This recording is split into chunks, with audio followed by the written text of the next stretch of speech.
नमस्कार साथियों ज्योतिष शास्त्र के अध्ययन क्रम में इस भाग में हम शुक्र ग्रह से संबंधित उपायों के विषय में चर्चा करेंगे। यहाँ पर उपायों पर चर्चा करने से पूर्व हमें शुक्र ग्रह से संबंधित कारकों के विषय में जानना होता है। तो साथियों, शुक्र ग्रह हमारी जन्म कुंडली में धन संपदा, दाम्पत्य सुख, किसी भी प्रकार की सुख सुविधा, ऐश्वर्य, भोग विलासिता, वाहन सुख, इन सभी को देने वाला शुक्र ग्रह माना जाता है।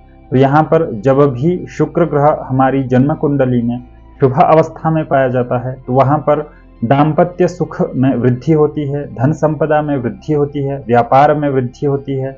इसके अतिरिक्त जातक को प्रत्येक सुख सुविधाएं प्राप्त होती है। इसी के विपरीत अगर हमारी जन्म कुंडली में शुक्र ग्रह अशुभ स्थिति में है तो वहां पर कहीं ना कहीं दाम्पत्य जीवन से संबंधित समस्याएं उत्पन्न होती है, धन से संबंधित समस्याएं उत्पन्न होती है, व्यापार से संबंधित समस्याएं उत्पन्न होती है, अथवा जातक को किसी भी प्रकार की सुख सुविधाएं पाना कठिन हो जाता है। तो यहाँ पर इन सभी विषयों का कारक शुक्र ग्रह माना जाता है। काल पुरुष की जन्म कुंडली में शुक्र ग्रह के पास दूसरे और सातवें भाव का आधिपत्य होता है। दूसरा भाव धन का माना जाता है, हमारे संचित धन का माना जाता है। सातवां भाव दाम्पत्य सुख का है अथवा व्यापार का सातवां भाव माना जाता है। तो ये कहीं ना कहीं शुक्र ग्रह से विचार किए जाते हैं और यहाँ पर अगर शुक्र ग्रह शुभ स्थिति में है तो इन सभी विषयों से हमें लाभ प्राप्त होते हैं, और वहीं पर शुक्र ग्रह अशुभ स्थिति में है तो वहाँ पर कहीं ना कहीं इन विषयों से हमें हानि प्राप्त होती है। तो यहाँ पर शुक्र ग्रह की स्थिति के विषय में जब भी हम विचार करते हैं तो वहाँ पर हमें देखना होता है शुक्र ग्रह शुभ स्थिति में है अथवा अशुभ स्थिति में है। तो जब भी जन्म कुंडली में अशुभ स्थिति में शुक्र ग्रह पाया जाएगा तो वहां पर हमें उपायों को करने की आवश्यकता रहती है, जिन उपायों को करके हम शुक्र ग्रह के अशुभ प्रभावों को कम कर सके। तो यहाँ पर सबसे पहले हम जानेंगे शुक्र ग्रह किस अवस्था में जन्म कुंडली में अशुभ पाया जाएगा। तो यहाँ पर जब भी शुक्र ग्रह 6, 8, 12 इन दुह स्थानों में स्थित है तो वहां पर शुक्र ग्रह अशुभ फल देता है। 6, 8, 12 ये जन्म कुंडली के ऐसे भाव है जो बुरे भाव माने गए हैं, और यहाँ पर कोई भी ग्रह अगर आ जाए तो वह अशुभ फल देना प्रारंभ कर देता है। छठा भाव रोग, रिपु, ऋण का माना जाता है। इसी तरह से 8वां भाव समस्याओं का है, दुर्घटनाओं का है, दुर्भाग्य का है। 12वां भाव व्यय का है, नुकसान का है, अस्पताल का है। तो इस तरह से ये 6, 8, 12 भाव में जब भी ग्रह स्थित होता है तो इन भावों से संबंधित फल जातक को प्राप्त होते हैं, और जो कि कहीं ना कहीं जातक को हानि पहुंचाते हैं। तो अगर 6, 8, 12 भाव में शुक्र ग्रह स्थित है तो जातक का शुक्र ग्रह अशुभ फल देगा। जैसा कि आप जन्म कुंडली में देख सकते हैं शुक्र ग्रह 6, 8, 12 भाव में स्थित है, तो यहाँ पर शुक्र ग्रह अशुभ फल देगा। इसी के साथ शुक्र ग्रह अगर नीच राशि में है, शत्रु राशि में है अथवा शत्रु ग्रह के साथ स्थित है तो भी वहां पर शुक्र ग्रह अशुभ फल देता है। इसी के साथ शुक्र ग्रह अगर सूर्य के साथ अस्त हुआ है तो वहां पर भी शुक्र ग्रह के फलों में कहीं ना कहीं अशुभता देखी जाती है।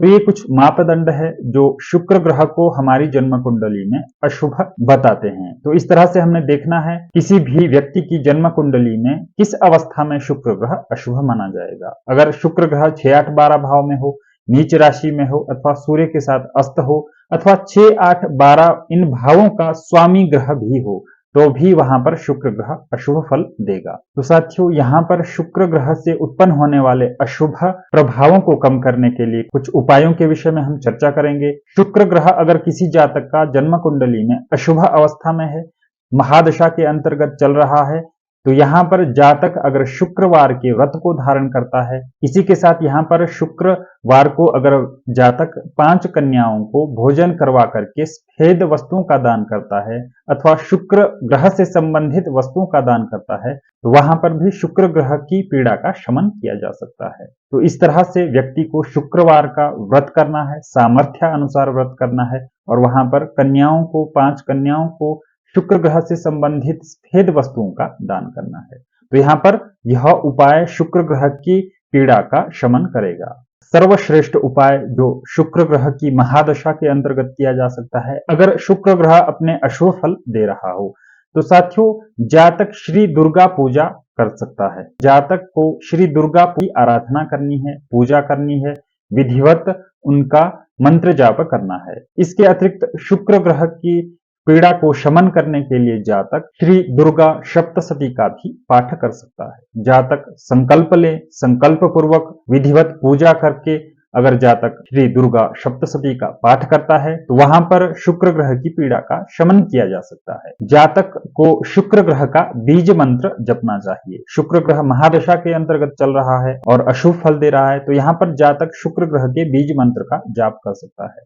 शुक्र ग्रह का बीज मंत्र ओम द्राम द्रीम द्रौम सह शुक्राय नमः, ये शुक्र ग्रह का बीज मंत्र है। अगर जातक शुक्रवार का व्रत रख करके शुक्रवार के दिन विधि पूर्वक अगर बीज मंत्र का जाप करता है तो वहां पर कहीं ना कहीं शुक्र ग्रह के अशुभ फलों में कमी दिखाई देगी। इसके अतिरिक्त शुक्र यंत्र धारण करना, शुक्र यंत्र धारण करने की विधि है भोजपत्र पर अनार की कलम से चंदन की स्याही से शुक्र यंत्र बना करके अगर जातक चांदी की ताबीज में धारण करता है तो वहां पर भी शुक्र ग्रह के अशुभ प्रभाव में कमी दिखाई देगी।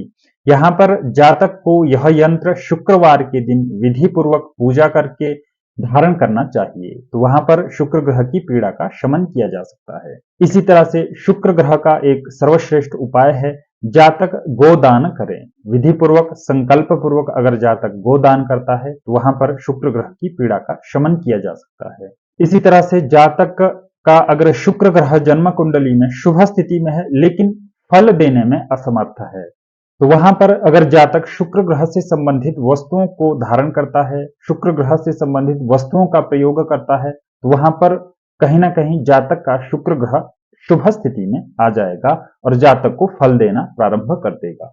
इसके अतिरिक्त सर्वश्रेष्ठ उपाय शुक्र ग्रह के लिए यह है जातक प्रत्येक दिन सफेद चंदन का तिलक लगवाएं, तो यहाँ पर भी शुक्र ग्रह के अच्छे प्रभाव जातक को प्राप्त होंगे। इसी के साथ अगर जातक अपने घर में तुलसी का पौधा लगवाता है तो वहां पर भी शुक्र ग्रह की पीड़ा का शमन किया जा सकता है। शुक्र ग्रह की पीड़ा का शमन करने के लिए एक सर्वश्रेष्ठ उपाय यह भी है जातक अपने घर पर सफेद गाय को पालें और उस सफेद गाय के लिए प्रतिदिन चारा दें। इसके अतिरिक्त अगर जातक गाय को शुक्रवार से चारा देना आरंभ करे और 7 दिनों तक उसे नित्य चारा देना है, गाय को आटा खिलाना है, शक्कर इत्यादि देना है, तो वहां पर भी जातक का शुक्र ग्रह शुभ स्थिति में आएगा। इसके अतिरिक्त जातक अगर अपने घर में सफेद पुष्प को लगाता है, विधिवत उसको अगर बड़ा करता है, उसे जल देता है, तो वहां पर भी शुक्र ग्रह की पीड़ा का शमन किया जा सकता है। इसके अतिरिक्त सफेद पत्थर पर अगर जातक सफेद चंदन लगा करके उसे बहते जल में बहा दे तो यह भी एक ऐसा उपाय है जो शुक्र ग्रह के अशुभ प्रभाव में कमी लाएगा। तो यह उपाय अगर जातक शुक्रवार के दिन करता है तो उचित रहेगा। इसके अतिरिक्त जातक को शुक्रवार के दिन सफेद वस्त्र धारण करने चाहिए। इसके अतिरिक्त सिद्ध कुंजिका स्तोत्र पाठ करें। शुक्रवार के दिन हो सके प्रतिदिन अगर जातक सिद्ध कुंजिका स्तोत्र का पाठ करता है तो वहां पर भी शुक्र ग्रह की पीड़ा का शमन किया जा सकता है। इसके अतिरिक्त जातक को सप्त धान्य मिला करके कबूतर को देना है। यहाँ पर कबूतर को अगर जातक सप्त धान्य देता है तो वहां पर भी शुक्र ग्रह की पीड़ा का शमन किया जाता है। इसके अतिरिक्त जातक अगर अपने गले में चांदी की चैन अथवा हाथ में अंगूठी चांदी की पहनता है, कनिष्ठिका अंगुली में जातक चांदी की अंगूठी पहन सकता है अथवा अंगुष्ठ में भी अगर जातक चांदी की अंगूठी पहनता है, वहां पर भी शुक्र ग्रह के अशुभ फलों को कम किया जा सकता है। इसके अतिरिक्त अगर जातक शुक्रवार के दिन अपने स्नान जल में गाय के दूध को मिलाकर के स्नान करता है तो वहां पर भी शुक्र ग्रह से उत्पन्न होने वाली पीड़ा का शमन किया जा सकता है। यह भी एक सर्वश्रेष्ठ उपाय है। जातक को अपने स्नान जल में थोड़ा सा दूध मिला करके उससे स्नान करना है तो वहां पर शुक्र ग्रह की पीड़ा का शमन किया जा सकता है। इसके अतिरिक्त एक महत्वपूर्ण और सर्वश्रेष्ठ उपाय है जातक को किसी भी व्यक्ति को अगर शुक्र ग्रह अशुभ फल दे रहा है, दशा में चल रहा है, तो वहां पर जातक अगर कन्या दान करता है तो वहां पर भी जातक का शुक्र ग्रह शुभ स्थिति में आएगा। यहां पर अगर किसी व्यक्ति की कन्या पुत्री इत्यादि नहीं है तो अगर कहीं पर भी उसे इस तरह के अवसर प्राप्त हो जहां पर उसे कन्यादान करना हो तो वहां पर अवश्य रूप से जातक कन्यादान करे, तो यहां पर भी शुक्र ग्रह के अशुभ फलों को कम कर सकता है। इसके अतिरिक्त एक ऐसा उपाय जो जातक को अपने व्यवहार में अपनाना चाहिए, जातक प्रतिदिन किसी सुगंधित इत्र का प्रयोग करे, तो इस प्रयोग से भी कहीं ना कहीं शुक्र ग्रह को अच्छा किया जा सकता है। जातक साफ सुथरा रहे, जातक साफ सुथरे कपड़े पहने, अपने शरीर, अपने कपड़े, अपने वातावरण को साफ सुथरा रखे तो वहां पर भी शुक्र ग्रह के अशुभ फलों को कम किया जा सकता है। एक ऐसा उपाय जो जातक करके शुक्र ग्रह को शांत कर सकता है। जातक को क्या करना है, गूलर अथवा कपास का पौधा लगाना है। तो इन दो पौधों को लगा करके भी शुक्र ग्रह के पीड़ा का शमन किया जा सकता है। इसके अतिरिक्त शुभ दिन के अवसर पर अगर जातक शुक्र ग्रह से संबंधित वस्तुओं का दान करे तो सफेद वस्त्र, चांदी, मिष्ठान, शक्कर, घी इत्यादि अगर जातक दान करता है तो वहां पर भी जातक को अच्छे परिणाम प्राप्त होंगे। इसके अतिरिक्त शुक्रवार को अगर शुक्र ग्रह की होरा में निर्जल रह करके अगर जातक देवी के मंदिर जा करके पूजा आराधना करता है तो वहां पर भी शुक्र ग्रह की पीड़ा का शमन किया जा सकता है। जातक को काली चींटियों को शक्कर और आटा खिलाना होता है। तो इस उपाय से भी कहीं ना कहीं शुक्र ग्रह के अशुभ प्रभावों को कम किया जा सकता है। इसके अतिरिक्त अगर जातक नवग्रह स्तोत्र का पाठ करता है तो वहां पर न केवल शुक्र ग्रह को शांत किया जा सकता है अपितु 9 के 9 ग्रहों को यहाँ पर शांत किया जा सकता है, उनके अशुभ फलों को कम किया जा सकता है। तो साथियों, ये कुछ उपाय हैं। इसके अतिरिक्त हम शुक्र ग्रह से संबंधित दान योग्य वस्तुओं के विषय में जानेंगे। अगर हमारी जन्म कुंडली में महादशा के अंतर्गत अगर शुक्र ग्रह अशुभ स्थिति में होकर के अशुभ फल दे रहा है तो हमें कहीं ना कहीं इन वस्तुओं को दान करना चाहिए, जिससे कि वहां पर शुक्र ग्रह के अशुभ फलों को कम किया जा सके। तो यहाँ पर शुक्र ग्रह से दान संबंधित वस्तुएं हैं चांदी, चावल, मिश्री, दूध एवं दूध से बनी खीर, बर्फी, श्वेत चंदन, श्वेत गाय, सफेद रंग के फूल, सफेद रंग के वस्त्र, सफेद रंग के फल अथवा सुगंधित पदार्थ, इत्र इत्यादि हम दान कर सकते हैं। तो ये सभी दान योग्य वस्तु हैं जो हमें शुक्र ग्रह से संबंधित करनी चाहिए। तो साथियों, इस तरह से हमने जाना शुक्र ग्रह से संबंधित उपायों के विषय में।